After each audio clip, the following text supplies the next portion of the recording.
With the RC-M1 controller, folks, you will need the cables that are provided with it that have got a right angle connector for your different types of phones, your iPhones, your Androids, Samsung phones, to connect up to the RC-M1 controller to your phone.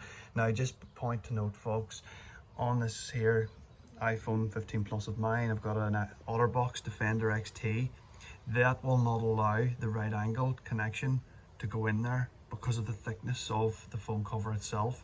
But this cable here is the one that came with the DJI Mini 3 as well, to charge the RC-M1 controller and the drone itself. So that was sufficient to do the job.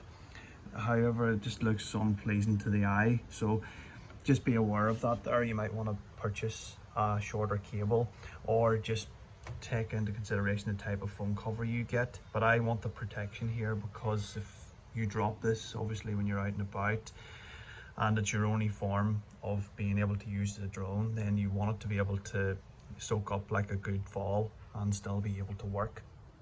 So yeah, that's just one for you folks, because I didn't realize until I came away, and you would have to then take your cover off to use the drone each day, which would be a bit of a pain. So I just lived with actually using this cable here. But you might want to buy just a shorter cable again. Okay, I leave this one with you.